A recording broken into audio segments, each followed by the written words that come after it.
need to do X, Y, and Z, and if you don't, it's going to fail. You know what X, Y, and Z resorts to? It's not them, it's me. It's them trying to say, hey, you need to go do fix and flip. You need to be private lending. You need to go do development. You need to go invest your money into energy or whatever it is.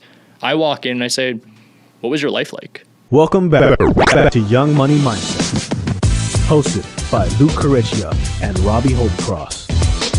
From the ground up, where we talk about mindset, real estate, the hustle, and everything to help you achieve your dreams.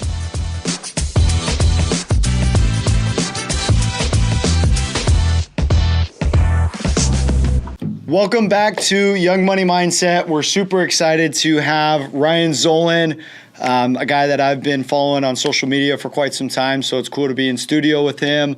Multi-millionaire, killing it in the real estate game, and super excited to have him on. So Appreciate thank you for coming coming in, man. Thank you. Appreciate you guys having me. For sure. So let's just jump straight into kind of the money side of the business. How did you make your first million in real estate? Whew. So, I started off as a realtor. I did a lot of traditional real estate. My first mentor, I always kind of explain it like I did way too much for a guy at 18, 19 years old. I was doing commercial deals. I was doing business broker transactions. We did about like 60, 70 million before I made my way to the investment side. So obviously 60, 70 million in sales does not equate to $1 million in revenue. I had a team, I had a partner, I had a brokerage, and I was the type of guy that was willing to discount myself to any measures possible just to be able to get in the right rooms and learn as much as I could.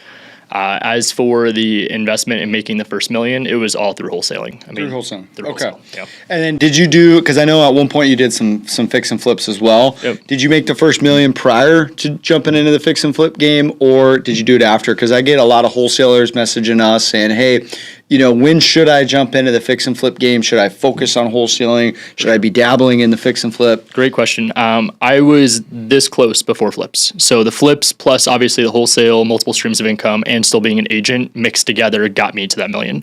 I always say that the barrier for wholesale is high active income. When you want to start talking generational wealth, you want to start talking net worth, you want to start talking about passive income, that's through buy and hold. That's through going in and investing into private lending. That's diversifying what active income you've already made through wholesale. So obviously you're pretty good as an agent then before. So like when you did get into the flip side of it, were you able to fund your own deals from the start? Were you bringing in partners? How did that look for you? Great question.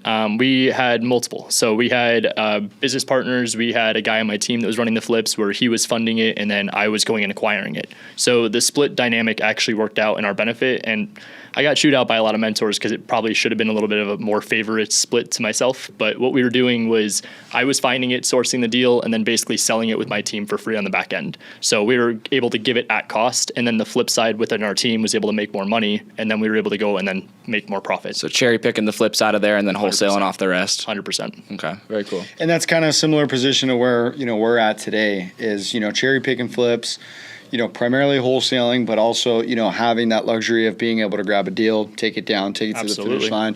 And then when did you get into like buy and holds? Because I know that's also another thing that kind of ties into that. So when did you jump into buying your first rental? Can you unpack that for us? It's always weird explaining this one because I have a rental that is family owned, but I was able to source the deal and I get a percentage of it. So like my first rental I actually had before my primary house. Then after buying my house, then we ended up buying another rental. I've got one in downtown Gilbert, and then we just bought 16 units out in Tennessee. So it started after I started making some real money, but it was honestly just to offset taxes and to be able to get the benefit of taking my high active income down lower.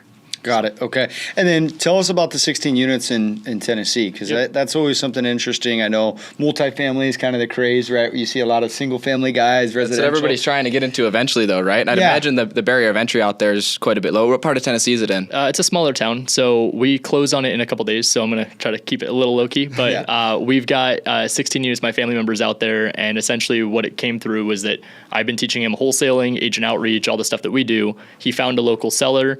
The broker actually was going to be the one to list it. They called my cousin, was like, hey, I think he just wants to sell it directly. The broker didn't want anything out of the deal. So he went to the seller because he already knew who he was, worked out a deal, here we are. Man, that's awesome. Yeah, very cool. And I guess that just shows the power of community as well, Always. right? And that's one thing I wanted to touch on right now with you is like, I know you guys have an awesome community over at Agent Investor. I did get a chance to go over to, your mastermind that you had and just learned a ton, talked to a lot of different community members, spoke with, some of the guys that were on stage that day. Yep. And just the value you're providing your community is just incredible. So how do you, like as a leader, right, as someone that is providing that value, how are you constantly learning and evolving to be able to pass that along? I think that the biggest thing for me is that there's no ego. So where a lot of people in real estate go wrong is thinking that they're better than they are or thinking they deserve more than they do. And I'm not going to be the guy that ever says what somebody's worth is or what value they bring to the table. But for me, my reputation, as everyone always says, enters the room before I do. So if there was times where I'd walk into a situation and I could put my ego aside and leave it at the door, that leads to more opportunity. So as for being a leader and a teacher, there's a lot of humility. There's a lot of failure. There is no sense of, I closed one deal and magically became an educator. So I ended up doing, I don't even know how many wholesale deals. There's probably about 200, 250 wholesale deals before I launched Agent Investors. And it was all specific to agent outreach and MLS deals. So I didn't go in and, again, do direct to seller or take agency deals and then say, I got this. I went in and I focused in on one specific strategy. I focused in on that entirely. And then I was able to go and replicate that and share it and do it nationwide. So it's just always evolving. It's no ego, no entitlement. And it's just trying to constantly level up myself.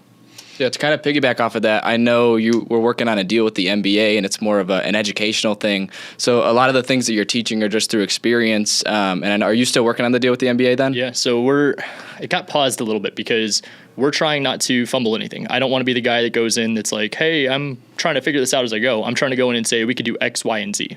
So what our main goal is, it's not even necessarily to go in and partner with a specific league or try to be the face of something. Again, no ego. I'm trying to be the guy that goes in, just leads with value. I don't think there's many people in real estate that could walk into a room, sit down at a table like this with some athletes and say, tell me about yourself.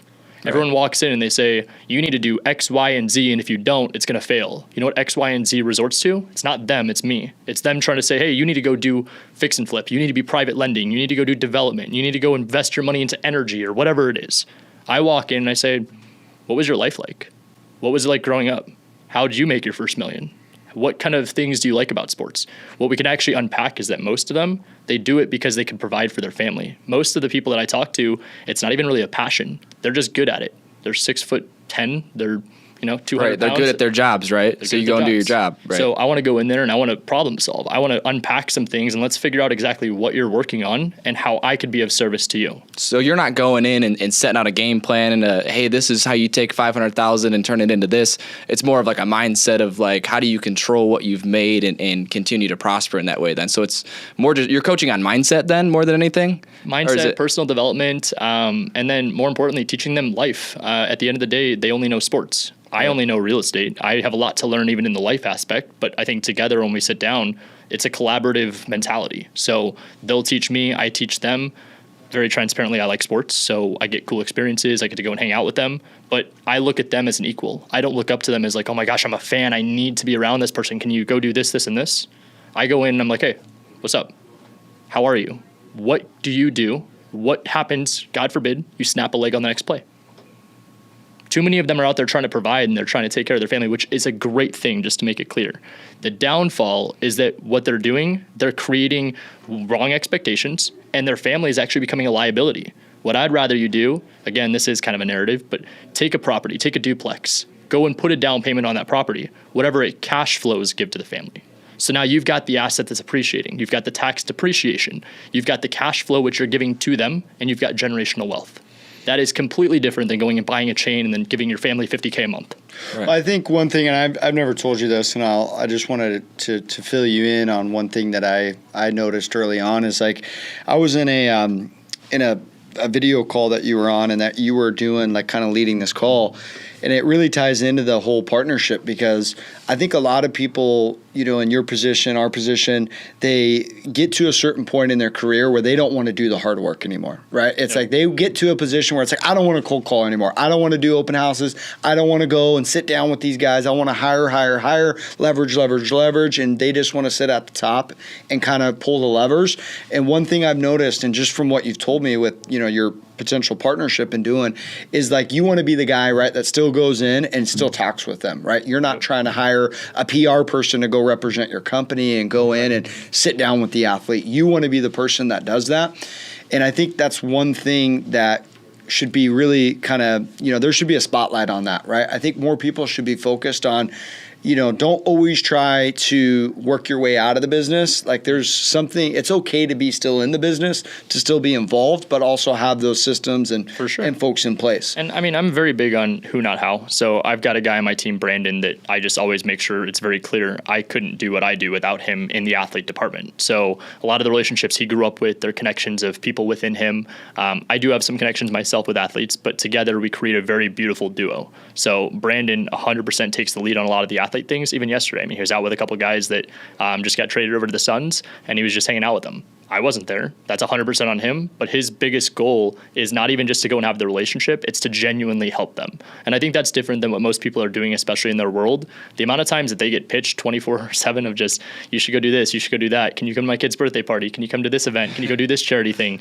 It's not always bad things, but when it comes down to it, time is money. And to them, they don't know what they don't know. So they're typically getting taken advantage of. They're being used. They're not getting anything in benefit from it. So why wouldn't they be kind of turned away? So if we go and we change the narrative, I think it helps. And genuine connection, I think, is regardless of who you are, it's not like, oh, I'm a fan of you, and there's this weird dynamic. It's always just, like you said, as an equal. And I think they would kind of crave that interaction or that genuine. Yeah, respect it. Yeah. And like you said, I mean, most of them are working jobs. It's not like all these guys are superstars making $3, $4, $10, $20 million a year. Right. Most of them, they're making not, above average salaries, but at the end of the day, they're just humans trying to provide for their family. And like you said, when all you grew up doing was sports, you miss a lot of the education side because you never cared about it. No financial It didn't literacy. matter in college. You didn't have to get good grades. Other people would do it for you. Coach handles it.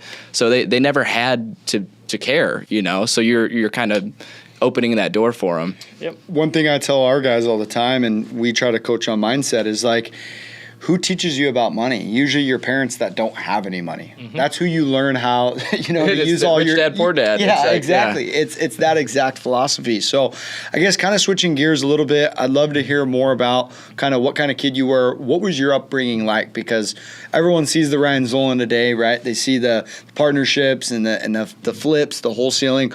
Can you unpack not real early on, but middle, like elementary to middle, and then like high school, and like what your education background looks like? Yeah. So education-wise, no college.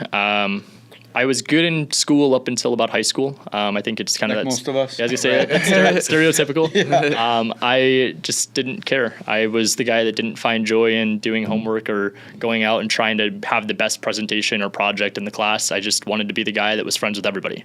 So elementary school, I don't know. I mean, a lot of it changed pretty often. My family moved us out here from Chicago so that they could start their own business. They went $80K into credit card debt to create a restaurant repair company. Not to go too much in the background, but Dad was working at a bakery, and he was basically the guy that was fixing a lot of the equipment for them. And so when they started having people come to the bakery to fix stuff that he couldn't do, he was the guy seeing the bills. So he was saying, man, I just fixed that for free, and I'm on a $40K salary. This person just came in, they did something that I could probably have done on my own, and they charged them $4,000 or $5,000. What the heck? So, I mean, he was, I don't even know how old, probably late 30s, maybe even probably late 30s, went to trade school, went and learned how to go and basically be a restaurant repair guy. He ended up going, and in the school they said the best places to go, forget all the states, but it was like Arizona, Colorado, New Mexico, Texas. They need a lot of tradesmen. And so we actually took one trip, came out here, loved it, went home, packed up, and then they took a chance. So there was no family connection out here. There was no money. There was no guarantee. He just went to go create his own job. My mom was out there door knocking, putting flyers out, trying to find people that had restaurant equipment or even restaurants that needed to be repaired. So it went from install to maintenance to repair. And then from there, it kind of just took off. So obviously it takes time for anything in business. They've been doing it now. I think this was their 20th year this year. Wow. It costed their marriage. So I saw my mom and dad go $80K in credit card debt. I grew up in conversations where it was not necessarily employee mentality. It was more of business mindset. It was taxes. It was how are we going to pay down the credit card this month? How are we going to be able to hopefully be profitable? We need work vehicles. We need tools. We need equipment. Their house, my house, growing up, became the warehouse. It became the garage. The cars were parked out front. There was ovens from XLT in the garage 24/7 being dropped off by big semi-trucks on a residential road, and then they were taking it with dollies, bringing it into the garage. So I saw the hard work side, but I also saw the sacrifice. And the greatest sacrifice to it all was happiness. I mean, unfortunately, that was my dad's second marriage, but I didn't have a sibling. I didn't have, I don't want to say like friends growing up, but I just distracted myself in sports. So it was big in team mentality. It was soccer. It was baseball. It was karate. Did soccer for like 10 years, did baseball for like 6, karate for 4.5 years. Pretty much every single day after school, it was who's taking Ryan to practice, who's taking Ryan to karate, whatever the event was. After that, when I got to junior high, there was some stuff that happened personally with me and the kids that I grew up with, where I ended up jumping around some schools on top of moving back from Chicago to Arizona 3 or 4 times. So mom and dad, instead of just ripping the Band-Aid and divorcing, they were like, okay, well, let's go back to Chicago, take a little bit of a break. Let's go back. So just for perspective, started kindergarten out here, ended it, I think it was out here, but started first grade in Illinois, ended it out here, started second grade out here, ended in Illinois, started third grade out in Illinois, ended it out here. Wow. So it was like back and forth, where it was like I had 2 sets of friends that kind of knew who I was, but it was always like, are you leaving? Are you staying? I don't know. Kind of was a difficult, It was environment. That's tough on a kid too. It was, and it was good perspective. I mean, at a young age, you don't even know what perspective is. You just go with the flow. But again, going back to it all, I saw sacrifice. So I saw my mom have to basically raise me. My dad was always gone at all those sporting events and stuff. I was the kid where dad was never there. Dad was the guy that always had to go and provide and go do the installs and all that fun stuff. And so when it came down to it, it was not lonely, but I just had to know how to keep myself occupied. So I did that. Middle school, found my core group of friends, and then I basically grew up with those people. So from like 8th grade on through high school, that's kind of the same people that I still hang out with. Even in high school, jumped around a couple different schools. Didn't play sports in high school. I found a different sport, and it was DECA. I always misword this, and girlfriend hates it, but it's an organization is what she says. I call it a club. But, we always thought it was a club. Is? I don't know what it is. I know it was. No, I don't. It's not political, or it had like an acronym at one point. I don't even know what it is, but essentially it's a business marketing organization. So I was the guy in school that was walking around wearing the dress clothes that would go and do what I thought was super important for everybody. They would take us like district, state, and then I was very good at what I did, so I was able to qualify for international competition. But essentially they sit you down in a table. It's a room where it's a big conference room where there is probably hundreds of people around you, and everyone has different categories and different topics, but then they give you 10 minutes to prep. You have one piece of paper and you go in and you play pretend. So the paper says, you are an employee for this company. You are a sales manager for this company. You are this role. This is the problem. You're going into a meeting with your boss or with the district attorney or whoever it is that's higher up in the position that you're trying to get to, and you have to go in and give them a solution. So, I mean, I'd fold the paper, I had resumes, I had pamphlets, I had ideas that I was pitching. It was all pretend, but it was good situational stuff to be able to be presenting and being in those rooms. So I found that I was pretty successful at it. I did like what they say was the hardest competition, which was sports and entertainment. And then the last year as a senior, I did a written business plan. So it was like a 20-page business plan, but it kept me occupied. So while I was failing classes, I had a lot of passion and joy in DECA. So that led to my very first mentor, my business marketing teacher. He was the first person that told me it's okay if you don't go to college. And I think that's huge, even from the standpoint that he was a business guy. It didn't take, hey, you got to go do this, this, and this. And I talk about it all the time on shows and stuff, but like I had counselors, administrators, and teachers that were like, you are going to fail. What I didn't realize even at 17, 18 was how much I was valuing their opinion. But now looking at it, I'm like, why would I be taking financial advice from somebody that this isn't a passion, this is a career for you, and you're tapped out at $45K? So you're telling me about finance and what I need to do to be successful, but you're not even happy doing what you do and you're not making that much money. And that's nothing against teachers. I love, love, love, and respect teachers. I love education. I hate the school system. And so I think that's what fails most people. I don't know what I did that was lucky enough for all my cards to kind of fall in place, but having the support from that business mentor and then also my parents, it was like, okay, I can figure this out. So I started real estate then at 18, right after high school. Yeah, and I think there's something to be said about more kids, I feel like as time progresses, feel more comfortable not going to college. Because, like, I guess our era is kind of one of those generations where, like we were told that. We were told like if you don't go to college, right, especially like in high school, like junior, senior year when everyone's getting, oh, I just got accepted to ASU, or hey, I'm going out of state, I'm going here, I'm going there, and you're the kid that's like, I'm not going anywhere. I'm not going anywhere. I'm going back home. Definitely what you were supposed to do. It was. And the only reason I did it is because I had no idea what I wanted to do. And looking back now, if I would have just got my real estate license, you know, it's crazy to see what you probably could have done with that extra 4 years that I wasted away, you know. And so you didn't go to college, right? So I started at KW. I was 18.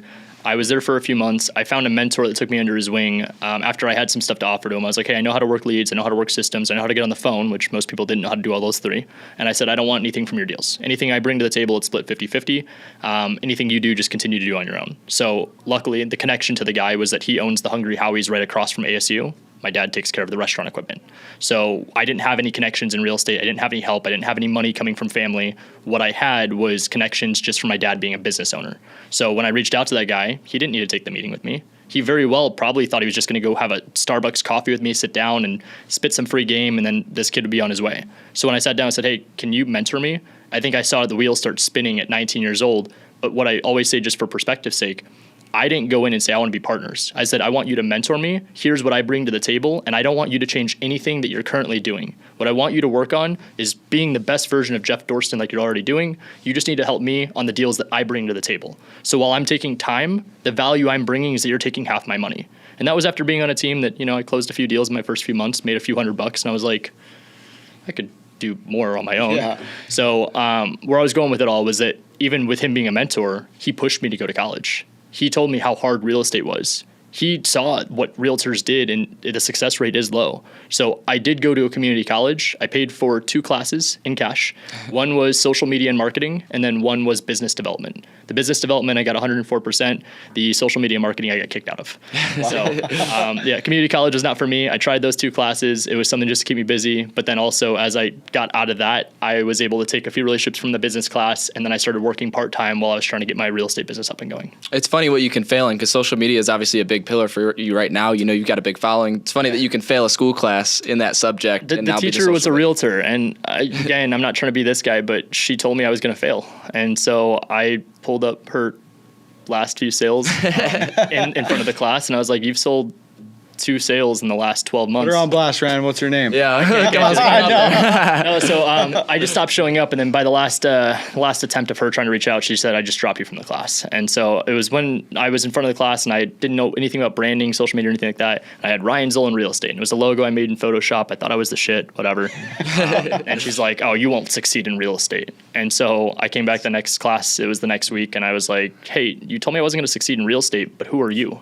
Like, and so, yeah, I mean, I definitely don't recommend that. Yeah. Ego 18, it was dumb.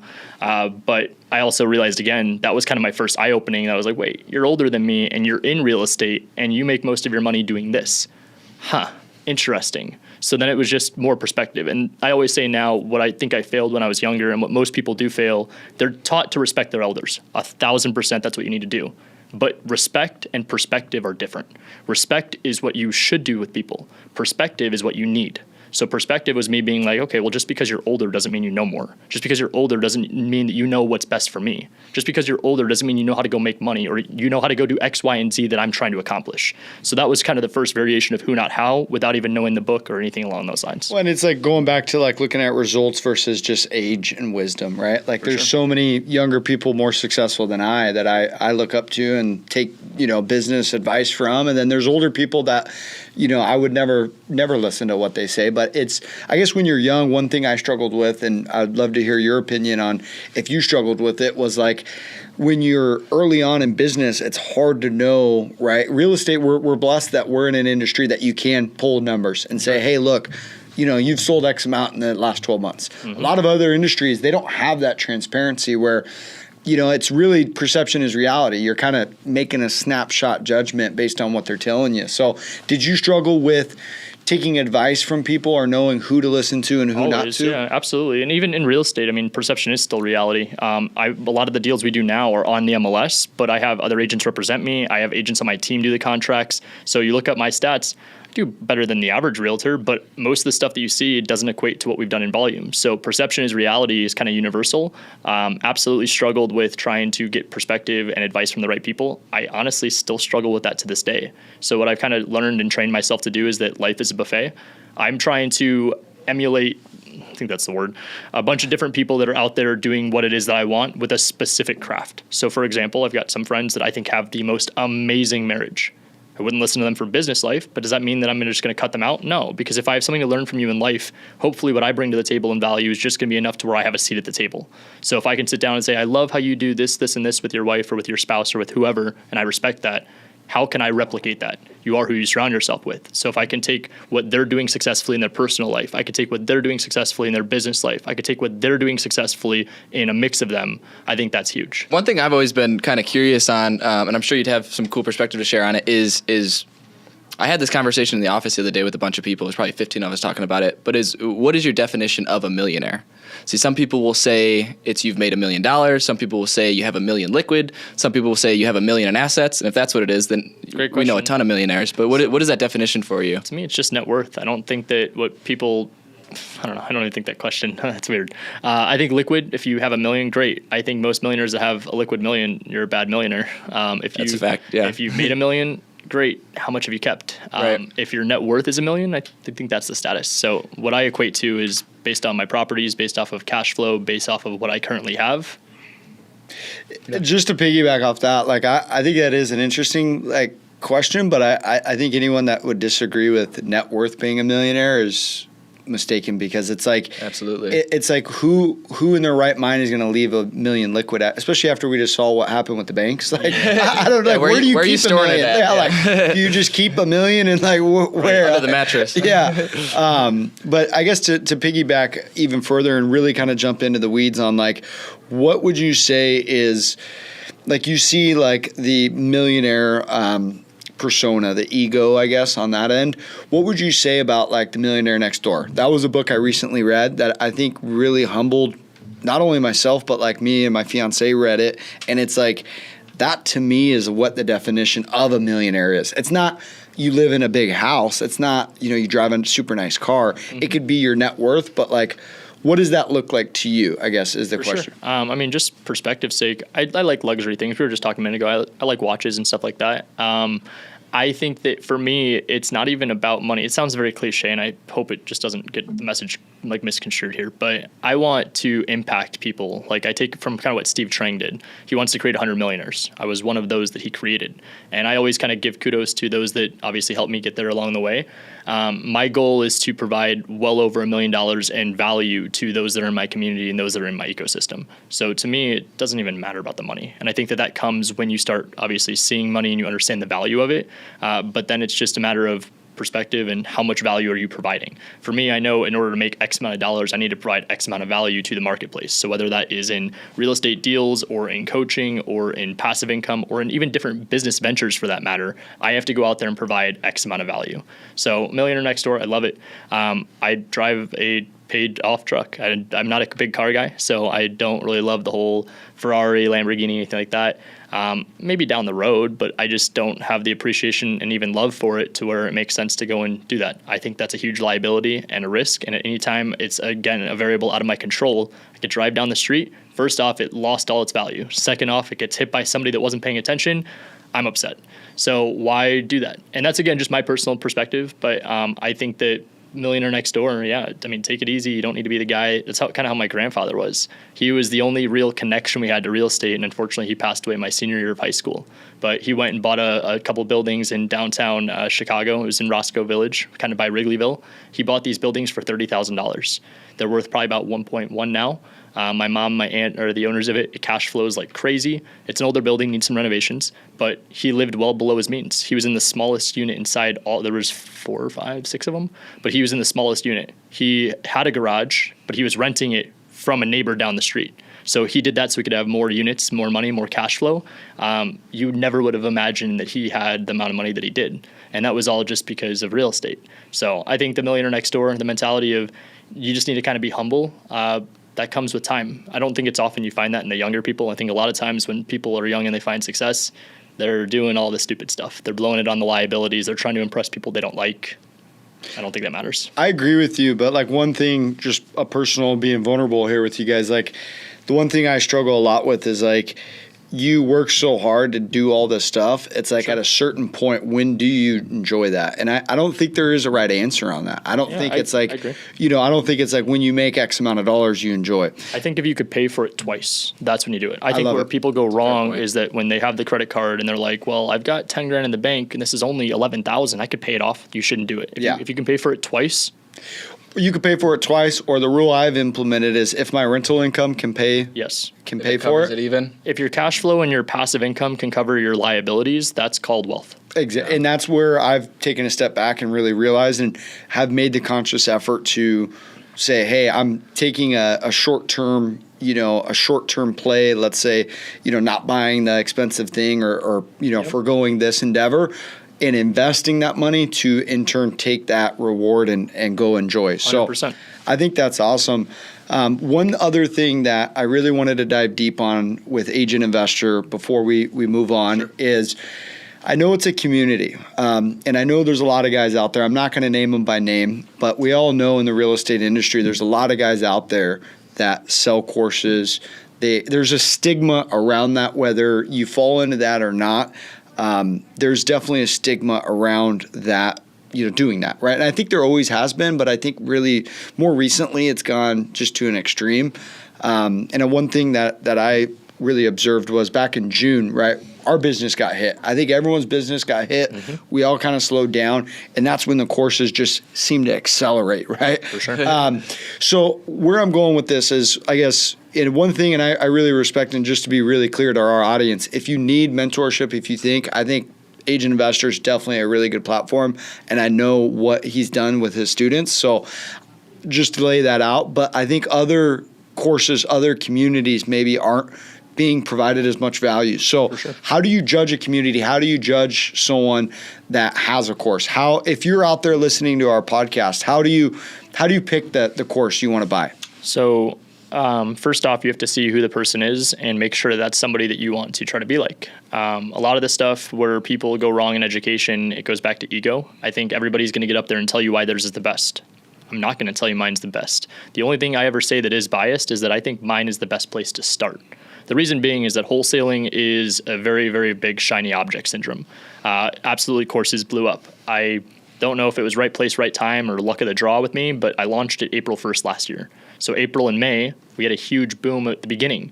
June, we got hit too. We were doing 30, 40 deals a month. So when we launched the course, it's like, holy cow, I want to do 30, 40 deals a month.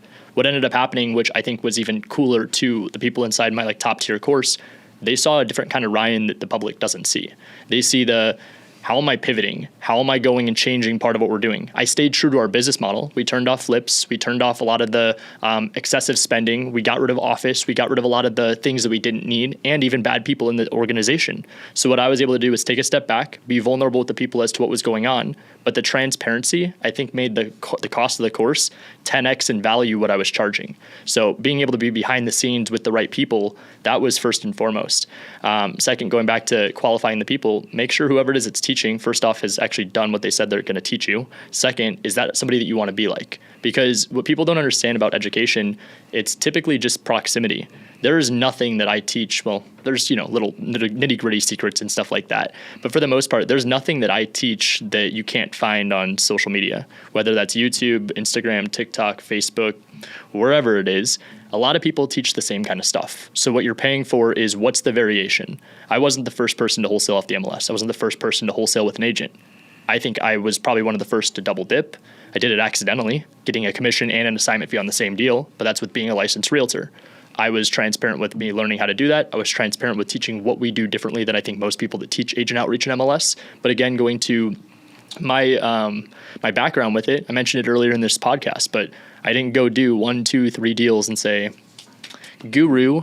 I went in and I did like 250. I did 250 of those transactions where we made damn near close to $1 million in revenue without spending $1 in marketing. All the money that I spent in expense was a waste. I mean, I don't want to say it was 100% a waste. I put it into culture. I put it into what I thought systems were going to be the help. I put it into what I thought different lead ventures and different opportunities could have opened up to. It didn't pan out. But with that said, everything that was the backbone to what I teach with agents and MLS, that defined me. So now when you start talking to people about who is Ryan Zolin, it's not the flipper. It's not the guy that owns a bunch of rentals. It's not the guy that has a bunch of cash flow. It's the young guy that found success working on the MLS and working with agents. That's my background. And that is brand. I think what's difficult, at least that I've found, where a lot of people struggle with is you don't really know who the person is unless you're having a conversation like that. For sure. And when you look at the Instagram page, you look at the YouTube reel, or the YouTube short, the Instagram reel, you don't really know who these people are. Highlights. And I feel like now we've gotten to a point where you see it's kind of a meme. It's turned into a meme where it's like, oh, all you need is $200,000 in an FHA loan and this, and this, and now you're $1 million. Like, so it's kind of even gone the other way. You know what I mean? People making fun of it a lot. Yeah, exactly. Like, and I think you had sent me one that was like, or someone sent me one that was like, that was doing that. So I guess like what you do is awesome because you give that proximity to your students. It's not like, hey, you buy my course and you talk to 20 people in my company. And you're in it and you're leading from the front, so you're very heavily involved and actually talking directly with all your students, right? Yeah. And so how does that look for you? Is that daily Zoom calls with all of your people and just kind of coaching them on what your day-to-day looks like? Yep. So we just launched a new program, our bronze tier, where I love what you guys mentioned. I think most of the guru shit out there is dumb. I think it's bullshit. I don't think it's real. I think most of the people inside communities, you're one of a number. No one talks about the success rate, the paid in full rate being less than 10%. Nobody talks about the fact that it takes 6 to 12 months to get your first deal. No one talks about the fact that in most of the courses and gurus that teach, you need to have X, Y, and Z additional factors, which are usually more money out of your pocket every month to be able to find success. That's what I think mine is different. I am the guy who can go show you how to do this working with agents and on-market deals without spending any money. I promote a few softwares, Privy and Batch, where they help me and I use them every single day. But with that said, you don't need it. So I'm the one guy that probably affiliates things too that I'm like, hey, don't get it. Most affiliates say, hey, this is why you need to use it. Make sure you use this code and send me a picture after you've used this code so I'll take a 10-minute phone call with you. Come on, no way. So what I did was I lowered the barrier of entry. We've got a free Discord community where we've got about, 100, 150 messages that are posted every single day, like in a general chat. We've got a discussion forum where it's kind of like a chat room and people could go in there, post like it's a Facebook thing and have comments, likes, all different reaction kind of things. And then we even have like a send deals tab. So that's our free side. The new one we just launched, our bronze tier, I wanted to obviously, again, make the barrier of entry as accessible as possible, but I also wanted to promote successful students within our community. So there's a guy that we just brought on a couple months ago. His name is Wyatt. He's out in Virginia. This guy blew me out of the freaking water. Shout out to you, Wyatt. Yeah, shout out to Wyatt, dude. This guy is an animal. He closed 18 deals in his first 4 months. So he went in through my diamond tier program, our top tier, and he found success. And so when we started talking more, I got to know him on a personal level. I was like, man, it's not often you find young people that are motivated, good humans, and no ego. So why not find a way to work together? And so the more we started talking, the more we started collaborating, the more I realized this guy needs to be a part of our operation. So he teaches Inside Mondays for our bronze tier. So every Monday people pay it's like a monthly subscription, but they get 4 calls. So they get access to a private channel in Discord, and then they get access to a Zoom call every Monday afternoon. He takes the lead, he teaches, but he leads from the front, and he shows how he did it virtually, living in Virginia, 18 deals in Texas in his first 4 months with the strategies that I taught him in our highest tier program. So the month-to-month subscription, there's no contract, there's no gimmicks, there's no upsell. It's just what our goal is, honestly, is to get them from bronze to diamond, but also too, as I mentioned, mine's the best place to start. I haven't had this happen yet, but I always put it out there as a disclaimer. If someone were to come in, pay for our month-to-month thing, get a couple deals, and then say, man, I hate Ryan, I hate agent investors, this strategy sucked. I'm prepared for whenever that happens because my goal is that if you say that, this strategy just isn't for you. It's not that you went in and spent all this money and time and didn't get anything from it. You were able to go in, and after even 4 months, 5 months, you've spent less than $1,000, which most of the courses out there are around 10 grand. But 4 or 5 months, we've shortened the learning curve. You're out of pocket minimal. And then from there, you could evolve. You can go do fix and flips. You could go do buy and hold, private money lending, creative finance, whatever it is. Well, and one thing too, and I mean, I know you don't know me really on a real personal level, but I would like to think that you a little bit, we've talked handful of times, and like I'm pretty skeptical, I guess, in nature. Like I'm pretty skeptical of like who I really pay attention to. And one thing that hit me is going to that mastermind and just seeing, you know, the Asian investors there, right, that have flown all across the country to be there. I think was just like a wake up call in my sense of like thinking like, you know, the courses were definitely working to, you know, right, there's value in it. And I think that can't be argued. Is it going to work for everyone? Like you said, no. And I don't think any course will. I think really where it comes down to is the value exchange for the amount of money you're paying. And if the cost of entry is extremely low, and I think the value is there, I think it's hard to lose as the consumer. Well, and that's the biggest thing where I get passionate and worked up about it is that people spend what money they don't have and they call it a Hail Mary. This is a miracle. And a lot of times the guys that have the courses, they have sales teams. They have people that come in there and they paint the picture. They paint the dream for them to understand that you could go and do this. And then they replicate, or they try to say you could go replicate X, Y, and Z that were my successful people. That doesn't cut it in 2023. If people aren't telling you it's going to take you twice as much work to make half as much money in this current year, they're full of shit because it does. It takes that much money. So going back to like schedule, Monday is that. Wednesdays I spend with my diamond tier students, my top tier, and then Fridays I do one-on-ones. And I think that's one of the other things that separates me. I'm willing to put aside a part of my day, 1 day a week, every week consistently to basically sit down with them for 30 minutes. I've helped people hire and fire. I've helped people structure their company. I've helped people submit offers, talk to agents. Some people just want it to be like a therapy session and just talk. I always try to set the expectation, be valuable with your time and be respectful of mine. So if we can go in there and set that expectation, I don't want to see you every week if you're not taking action. I want to see you every week when you have problems and questions and you need help walking through them and you either weren't able to make it to our Wednesday call or you're too shy or embarrassed or it's something personal to you that you feel like you need my hand holding in to get the answer. So we do that, and then we do twice a year masterminds, once in May and once in November. Free access for my diamond tier students. So it's a lifetime access. Obviously I'm young, so my intention is that they're going to grow with me. They're not a number in my community. They're somebody that I'm going to sit down and I'm going to have a genuine relationship and conversation with, and I want to help you grow. Whether that is, again, with our strategy or even just connecting you to other pieces in the industry. What we have had happen is not people say, Ryan, I don't like you. Ryan, what do you know about mobile home parks? What do you know about private lending? Who's your go-to for creative finance? Who's your go-to for buy and hold? And then I go to them very openly and say, I'm not the best at it, but so-and-so is. I can vouch with this person, or this person. Or they'll come back and they'll say, what do you think of this opportunity over here? I'll say, it's a great question. Let me look it over and then schedule a one-on-one. We'll go through it together on Friday. So you've built this community. Obviously, you've crushed it these last 7 years. Your community is somewhat small right now. At some point, though, if it keeps growing, do you ever feel like it could outgrow you being able to do those one-on-ones? Are you being able to take care of your diamond plan people? Yep. Like, where do you see this being in the next 5 years? Is it a big coaching company, or are you wanting to keep it small and in-house? So kind of tying it back to the athletes, as I was going through education, I started to realize the scheme behind it. And I always kind of make it as easily consumable as possible for people to understand that maybe aren't investing in education or don't even know what's going on behind the scenes. Most of this time, it's a label. It's like a title. It's like a label company and a record company. There is the label who owns all the records, and then there is the talent who is the person that creates the product. Well, most people inside the education business don't own the label company. They have a percentage of whatever revenue that comes from the product. Well, that's great because they don't have to worry about the sales calls, the overhead, the marketing, the systems and processes, all the onboarding, the community fulfillment, all that. I get it. For me, I couldn't justify the percentages because it's very similar to what most record labels do. It's like I don't even know, you walk away with like pennies on the dollar. It doesn't make sense. Right. So what I did was I created the label. I went and created generational assets. This is something we've been working on for like about the last year now, and we haven't even really gone like too public with it. I put a couple posts out, but it's kind of just been under the radar. So I'm actually kind of talking about this for the first time in a show.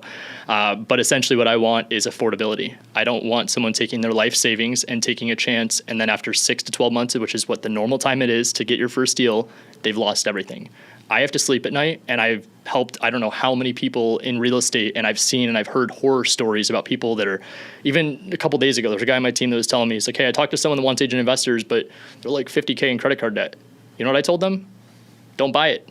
You know what most people would say? Oh yeah, tack on another 10. Make it 60. Yeah. Consolidate your debt, and actually we'll get it all on one bill for you. Exactly. So I want affordability. I want there to be the millionaire next door where somebody could come in that is the expert in their field that I can vouch for, that I know is a good human, ideally someone that has a lot of runway to grow with us.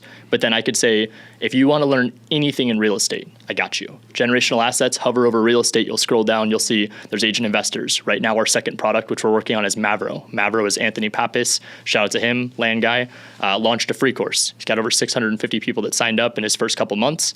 That's more than I've gotten agent investors. Granted, it's a free course, free community, but our whole goal was that the narrative around land is all bullshit. Everything that's being taught in land, he's gone through most of it. It's not real. It's not. And one thing too, after hearing Anthony talk, man, I implemented some of his stuff, like the overlays and all the stuff he talked about. He's brilliant. Commercial, residential, just his mind, man, works like on a different He's speed. one of the smartest guys I've ever met, and I've been fortunate enough to call him one of my best friends. I go to dinner with him and sometimes with his fiance, Kristen, every now and then, but it's like usually once a month, him and I are at least at dinner, lunch, something, just hanging out. Yeah, and I think he spoke, 30 minutes an hour at your event, and I mean, just the value he provided, like For free. was for free. So you're giving a platform for people like yourself then that have this success to go on and start coaching people. That are not known that need to be. Yeah, so getting into different subjects essentially, right, is kind of how you're explaining it. Is like So- if you're in this lane, you might as well coach that, right? It's going to start in real estate. It's going to be with the experts of their specific field. So it's not going to be the person that's like, let me tell you why I'm the best and why you need to bow down and bring me all your deals. Just piss off. No, it's gonna be, I'm going to show you how you could go do your own deals. If I'm a part of any of them, awesome. What I don't care about is money that I'm making. I make my money practicing what I preach. The people that I'm going to be putting on the platform make their money practicing what they preach. You want to know why Anthony's course hasn't come out yet?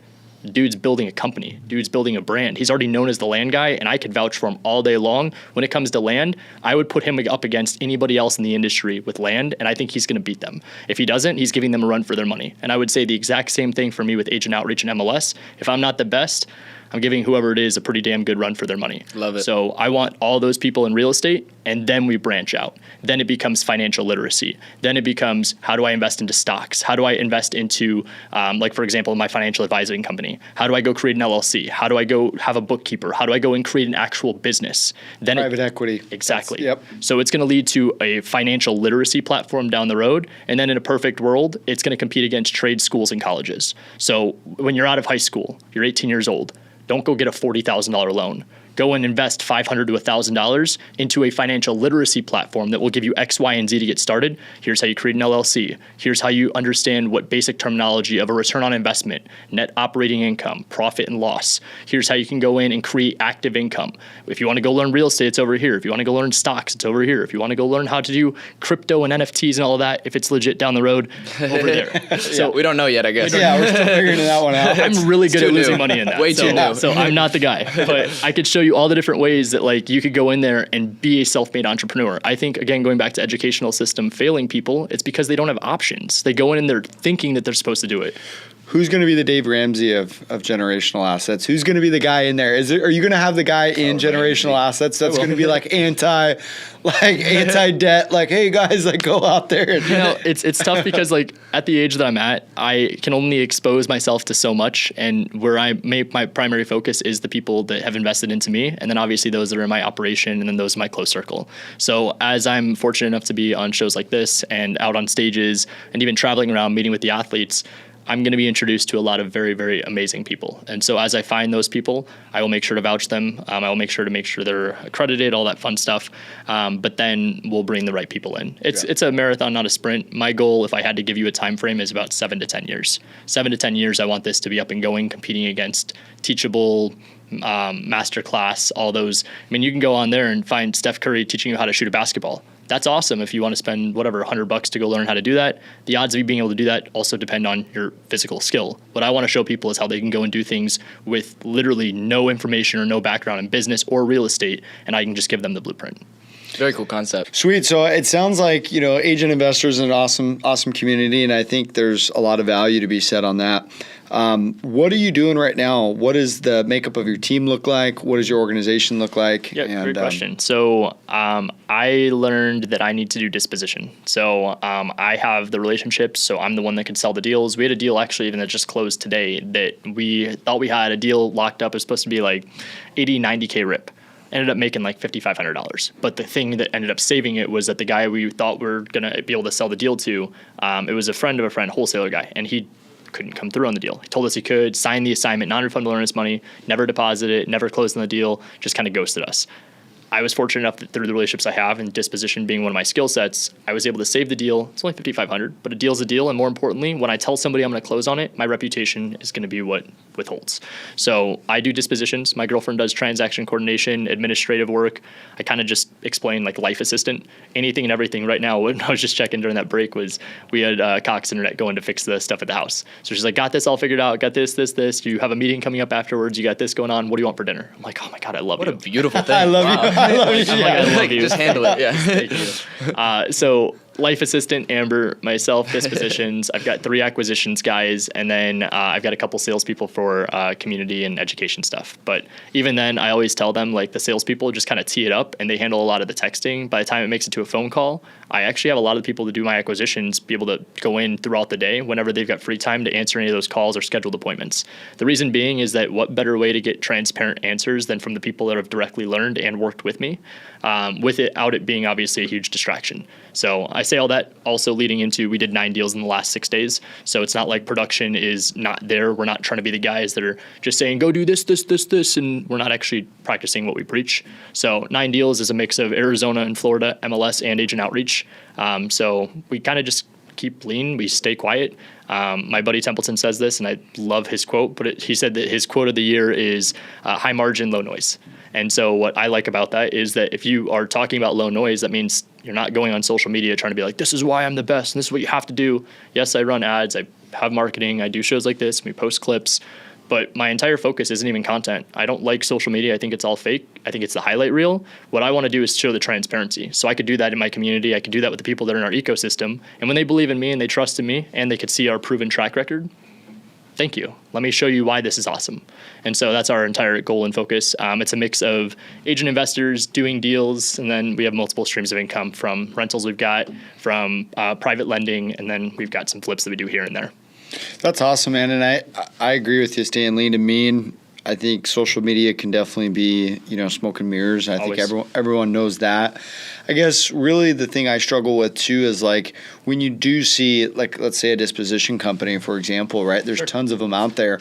What are you able to do that maybe a smaller wholesaler isn't able to do? Because from one wholesaler to the next, right, it's like everyone's trying to build their own buyers list. Everyone wants to say, dude, send the deal to me. I can get it sold. Yep. So I guess, is it years of experience in building the buyers list, or is it just being around the right people that feel comfortable transacting with you? Is it a mixture of both of those? Yes. So it's definitely a mix of both. There was a guy inside of one of our coaching calls yesterday. It's like, Ryan, you sell deals because you're Ryan Zolin. And I'm like, yes, maybe, but also too, it's called value. It doesn't matter if it's a relationship that I've had for years or if it's someone I just met today. This is called business. So as long as they find value in whatever it is, my catchphrase is that the hardest part of being a realtor is to find a client. The hardest part of being an investor is to find a deal. So if the investors are trying to find deals and I have said deal, it's called value. It works. Yep. So disposition, I actually go kind of contrary to what most people teach. I don't believe in a big disposition list. I think disposition works in wholesaling if you are a company like even Keegley. Keegley has got an amazing model for dispositions, but I also utilize companies like that in my last few days of my inspection. That's my Hail Mary. Too many times where people mess up within wholesale is that they go in and they try to get deals done without having a buyer's list. So they get a property under contract and then their sole focus is to rely on a disposition house. That's actually, in my opinion, why I think wholesaling is getting the bad rep. It's because there is no regulation. There's no requirements for you to follow guidelines. There's some states that have specific things, and fortunately, Arizona is finally starting to get on board with it, House Bill 2747. But what I like to see is that if people could go in there and build genuine relationships, it's like even right now, you and I could have a conversation about what is like your perfect wet dream deal. If I were to find a deal for you right now that you would buy today, what is it? You would tell me X, Y, and Z. I'd say, okay, sounds good. What am I going to do? I'm going to relay that to my community. I'm going to relay that to my team. I'm going to make sure everybody knows I've got a buyer, not going in and lying and saying I am a buyer. I've got a buyer that's looking for this. I've got a buyer looking for that. I've got a buyer looking for this. By the way, myself being a buyer, I am looking for this too. So the biggest question I always get for people that are newer is, Ryan, I don't have the flipping experience. I don't have the rentals. I don't have the connections you have. I can't do this. I've been more open now changing the narrative. I've never seen anybody do this. I've been calling people on live shows and in my community saying, hello, my name is Ryan and I'm a wholesaler, just to show people that the narrative doesn't even make sense, that you could go in and tell people you're a wholesaler and still get deals. Where I'm going with it all is that it's genuine relationships and value being provided. So what I have as a buyer's list is like 50 people. And out of 50 people, it's really, like, realistically, probably about 10 to 15. I was going to say that's really similar to ours, right? We have the big email list that no one ever buys on. We have, I was talking to a guy the other day, and he's like, dude, I've never bought a deal from an email list ever. So it's like, we have the email list, we have the VIP buyer text list. We all call it VIP. We all just know it's a text list. Hottest leads. Exactly. Most wholesalers. Yeah. Which is, a handful of folks, probably between 20 and 40 really solid guys, but then it all boils down to 10 to 20 that are actually buying deals. I guess for the wholesaler out there that is trying to find those 10 or 20, would you recommend them sending the deal to someone like you or me or Robbie that can actually get them connected, and then trying to go around you and go to the end buyer? Because we see that a lot. We see, you've posted on your list, hey, send me a deal, right? I've had so many guys send me deals, and then I sell it, and then they're like, oh, who's the buyer? And then they try to go get the buyer. Yep. So what do you, and it's, it's fair game at the end of the day. And it's gray, because I think that if I had to give you what the ethical, moral, what you should do kind of thing, when you bring a deal, like let's say I'm a newer wholesaler, I bring it to you. If I bring the deal to you and you bring it to a buyer, what I shouldn't do is go to that buyer. What ends up happening 90% of the time, which people, again, don't talk about, that buyer comes to me. That's when I think it's fair game. When the buyer comes to you and says, hey, not that we say cut out this guy, but when the buyer says, hey, I just paid an additional $10K that eats into my profit, that might have made or broke the deal. Why not have you just send me deals? That's when I think that the name of wholesaling kind of just becomes a community. Well, in that right there, what you just explained is exactly how I've built my buyer's list. Yep. I've never, ever been a guy that will go out and get, but I'm always the direct holder. I don't do any co-wholesaling. Every deal we get is direct in-house, or it's sent by someone that we have a really good relationship with that we know we're direct on, and there's no middleman to that.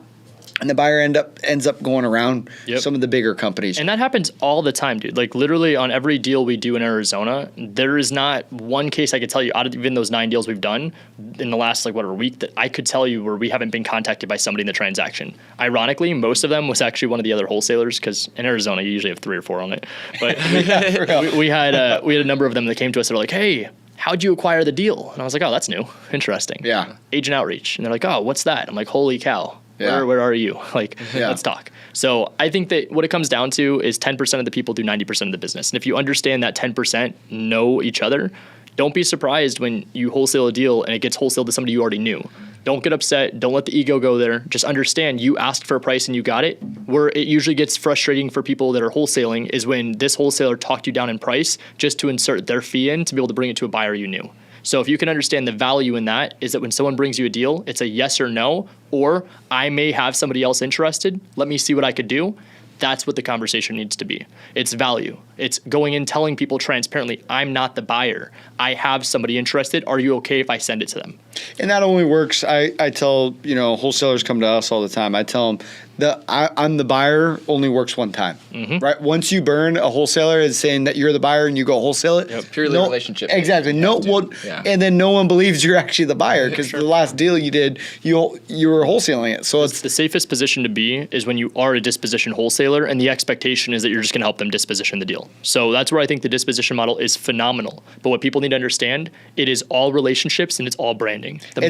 Yeah, not to cut you off. It's not taking, and I'll be the one that says it's not taking Keegley's list and reblasting that out. Yeah, and I think it goes not even just for Keegley. I think it's for every wholesaler out there. I mean, the amount of people where daisy chaining became a thing is that you get a property sent to you in an email, you see the email, you mark it up 10K and you send it to your email list. That's the problem. It doesn't matter who the company is. I think that if you can go into that company and say, hey, I think the numbers work on this. I have someone interested. Can I wholesale to them? Can I send it to them? It's asking for permission. And I will give the huge shout out to Jamil Damji on this. He's the one that taught me that in astro flipping. It's not even necessarily having the JV agreement. It's getting a text in writing with just permission. This is relationships. This is transparency. This is just providing value. And piggybacking off of the transparency thing, you just mentioned Bill. Can you talk a little bit about some of the regulations and things that you're starting to see Arizona implement? I love it. I love it. I love it. I love it. I think that what ends up needing to happen down the road, I think you're going to need a real estate license to wholesale in every state. state. In Arizona, the additional clause addendum just got extended. It'll be, I think it's in July, it'll be coming out. And so in July, there is a new addendum that you have to be signing that specifies it's kind of stupid. It shows you that realtors don't understand wholesale, but you have to sign off your initials, the buyer and the seller, saying I'm a wholesale buyer or I'm a wholesale seller. I'm like, I don't really understand what the difference is, whatever. So there's that addendum. There's also the fact that you have to disclose just in writing that, hey, this is what my intention is. And then third is that the House bill is going to be going after people that don't disclose properly. So if you go in with the intent to wholesale, it just needs to be stated. And I think that's fine. I started a new show where on Tuesdays I'm with Batch, and it's literally called Agent Outreach Live. Today I went in and I'm like, hey, I wholesale, I do this, I do this, I do this. There was one agent today that was like, no, I'm not your person. Cool. That's fine. Move on to the next. There's 40,000 out here. And sometimes a win is getting off the phone as quickly as possible. Of course. And more people, I coach our guys on it all the time. If that is that agent, get off the phone, get on to the next call. For sure. Because that ultimately compounded over time is going to be that differentiator between your success and another person's. Like, for sure. Being able to get off the phone and call that next agent and get a deal or dispo or whatever you're doing, I think is really something that's helped my career a ton. So staying on that, I know regulations coming out. Arizona is changing. I know a lot of people, the buzzword is wholesaling virtually. I have never done it. I don't have experience in it. I've just stayed here in my backyard here in Phoenix. It's what I know. Yep. It's what I like. What would you tell a person like me that does want to maybe do a deal in Florida or Texas? Yeah, so I think that first off, you need to have the buyers. You need to have relationships lined up. Buyers first is always the mentality that I teach.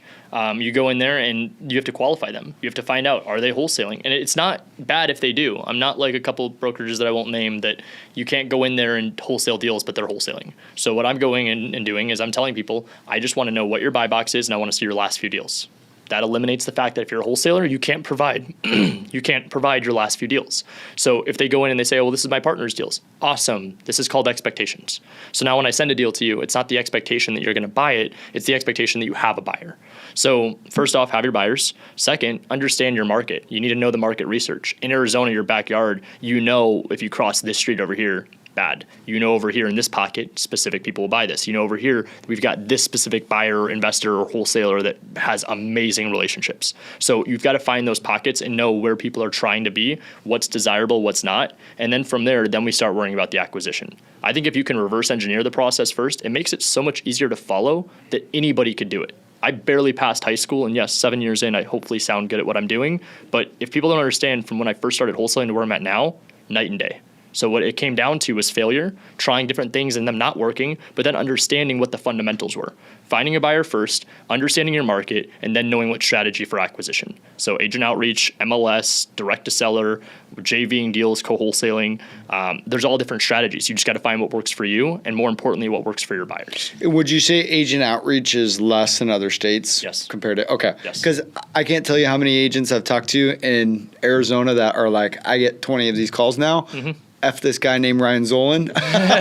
Just full transparency. Sure. But like, you know, and it's all love, right? It's just, you know, whatever. I call people now in Arizona and they're like, oh, you're the guy. And I'm like, yeah. You're like, yep, I am that guy. Yeah. No, but it's RIP to your phone. it's cool and it's not. And so it's like, it's cool when I go that extra mile and I show them like, can I show you how to do it? So I've got my own like pitch now to be able to get out of that. Yeah. But what I can tell you, shout out to Tampa. Tampa is what Arizona was 2019, 2020 before the boom.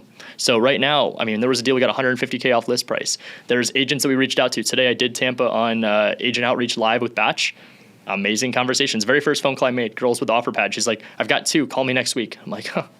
Cool. So it's just like, it's showing people that you can go and do this strategy anywhere across the country. We've got students that literally came to the mastermind in November last year that lost his job the day before the mastermind started. Shout out to Sean Tucker. This dude lost his job, came to the mastermind since November of last year to even May of May 26th of this year. He texted me the day before the mastermind started this year. And he's like, hey, next week, I'm going to be a millionaire. So he went from losing his job to making $1.1 million in everything we taught him in California doing only agent outreach. All that said, we've got a guy in Miami, which everyone knows Miami and wholesaling. This dude crushed it, did 91 deals wholesaling off the MLS. So we've got agent outreach on one side of the country. We've got MLS on the other side.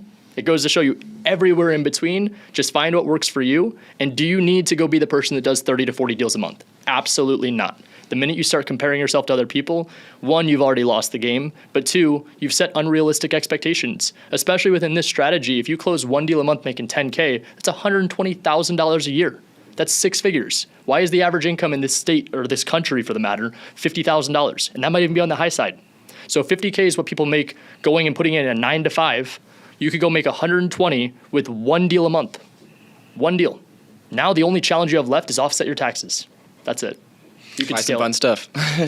Yeah, and I think that's huge. Not only just the success, but like you've seen a lot of different people fail and succeed. Everyone talks about the guys that crush it. Give us a little bit about a student, someone that's come in that has failed, Sure. and what you've learned from that. First off, going back to comparison, you can't do that. So it's perspective again. I've been able to be in rooms where I've seen guys go and make $1 million and then cheat on their wives. I think it goes down to the saying is that money only amplifies. I've been in positions where even myself failing, I've lost friends in the industry. I lost one of my best friends. I've seen things that the good, the bad, the ugly. What it comes down to is what I'm in control of, which is my actions, my thoughts, and my feelings. So if I can control all of those things, it is what it is with the rest. I was just with one of my buddies, big traditional team, and he was telling me, he's like, just let it be. He said, that's my motto of the week. Just let it be. Whatever happens, let it be. If they're upset, let it be. If they're jealous, let it be. If they're happy for you, let it be. So failure, I think if anything, failure is probably the best learning lesson, and it's the best perspective you could get out there. I'm not saying the perspective from seeing guys cheat on their wives or wives cheating on their husbands or doing some hardcore drugs or throwing what could be their entire career in the drain over a quick 30-second satisfaction to a 30-minute satisfaction. I'm not saying any of that's worth it, but it's good perspective for me to be able to say, one, everybody's human. Two, that's what I don't want to be like. I don't want to be the guy that walks in the room that everyone's like, oof, he did this. I want to be the guy that walks in the room that everyone's like, oh, that's Ryan, cool. I don't need to be the guy when I walk in, people are like, oh my gosh, this is him. I want just to be the guy that walked in, that stayed true to who I am, that did the right thing always, and I took care of the people around me. That's all I care about. So specific examples, I feel like for the sake of the people, I'm not going to go through anything and naming people or anything like that, but just perspective, I think. So just perspective on, what to do, what not to do, really. Buffet. I mean, the right and wrong. I think that's awesome. And I think, that's one thing we focused on a lot is just not being the most well-known or the liked person, but really just being true to who we are.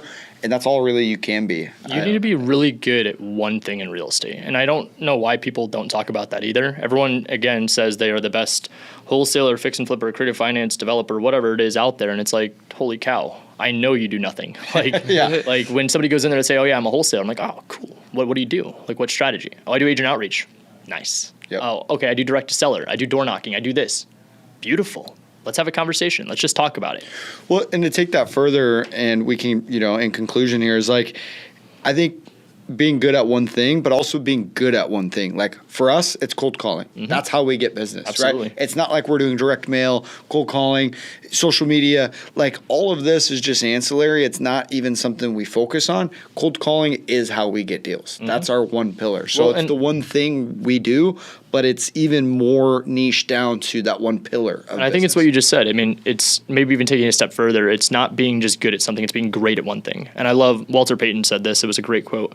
It's if you're good at something, you're going to tell everybody. If you're great at it, they're going to tell you. And so what you guys are great at is cold calling. What I've been told I'm great at is the MLS. That's what my reputation is. I'm great at agent outreach in the MLS. So I think that if you can understand that you need to be great at just one or two things, stop trying to go and overcomplicate things. Stop trying to be the best person in the room. Again, if you can understand the root of it all, you'll understand that most of it is stemmed from either insecurity, ego, or entitlement. So if you can wipe all of those out and create good fundamental core values, this is called respect. This is called trust. This is called ambition for a lot of people. This is called balance. This is called going out there and doing the right thing. If you have all these kind of things, and I'm not telling you what you need to have to go and be successful, but if you could put aside all the negative and stop comparing, I think people just need to be patient. And I understand too, you get into the industry, you've got variables, you've got kids, you've got bills, you've got college debt, you've got car debt, credit card debt, whatever it is. Get a job. No one says that. Get a freaking job. Dip your toes in the water. maybe end up in my bronze tier course, whatever. Dip your toes in the water, be in something where you're not breaking the bank, but you're in the proximity. That's what you need to be paying for. That's what you need to be around, regardless if you're even paying for it. You need community, you need collaboration, you need people that are actually going to give a shit about you. And that's what everyone talks about with legacy. Legacy is going in and understanding that when you're all said and done, you're going to die alone. So if you're going to die alone, what do you care about what was left over from you? For a lot of people, it's generational wealth. For a lot of people, it's going in and hopefully it was the memories and the experiences and it was how you made people feel. For me, it's about how many people I impacted. How many people, when I pass away, God forbid if it's even soon, but like I want for people to be like, man, Ryan, he changed the game. He was the guy that disrupted the industry. He was the guy that did X, Y, and Z that nobody else did. That's what I want. So I think people just need to have some real conversations with themselves. Look yourself in the mirror, journal, find whatever your outlet is, meditation, yoga, working out. Find out what that is, stay true to it. Don't get distracted by all the shiny objects and just focus in on one or two things. I love it, man. Take action. Yeah, absolutely. I love it. And, in conclusion, I just really appreciate your time today coming in, dropping knowledge bombs I on learned us. a lot. I think our viewers are going to learn a lot. It was great. Really appreciate you coming in. Of course. Cool. I appreciate you guys having me. Awesome. Thank you, guys. Catch you on Make the sure next you one. guys stay tuned to Young Money Mindset. We're going to be here dropping a podcast for you guys probably bi-weekly. Don't hold us to it. We're trying to really stay consistent on our schedule, but as you know, things happen. So we appreciate it, guys. Have a great day and kill it. Appreciate you guys.